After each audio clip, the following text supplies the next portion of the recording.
ನೀಡಲು ಬಂದ ಮಹಿಳೆಯ ಮೇಲೆ ಡಿವೈಎಸ್ಪಿ ರಾಸಲೀಲೆ. ಮಧುಗಿರಿಯ ಡಿವೈಎಸ್ಪಿ ರಾಮಚಂದ್ರ ಪದ್ದು ಎನ್ನಲಾದ ವಿಡಿಯೋ ವೈರಲ್ ಆಗಿದೆ. ಪಾವಗಡದಿಂದ ಜಮೀನು ವ್ಯಾಜ್ಯದ ದೂರು ಕೊಡಲು ಬಂದಿದ್ದ ಮಹಿಳೆ, ಅಧಿಕಾರಿಗಳೇ ಈ ತರ ಮಾಡಿದ್ರೆ ಇನ್ನು ಸಮಾಜಕ್ಕೆ ಏನು ಉತ್ತರ ಕೊಡ್ತಾರೆ?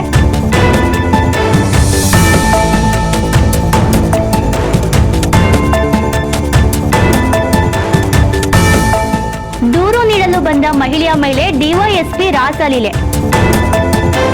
ಮಧುಗಿರಿಯ ಡಿವೈಎಸ್ಪಿ ರಾಮಚಂದ್ರ ಪದ್ದು ಎನ್ನಲಾದ ವಿಡಿಯೋ ವೈರಲ್ ಆಗಿದೆ.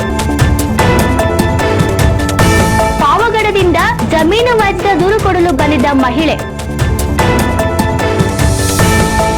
ಅಧಿಕಾರಿಗಳೇ ಈ ತರ ಮಾಡಿದ್ರೆ ಇನ್ನು ಸಮಾಜಕ್ಕೆ ಏನು ಉತ್ತರ ಕೊಡ್ತಾರೆ?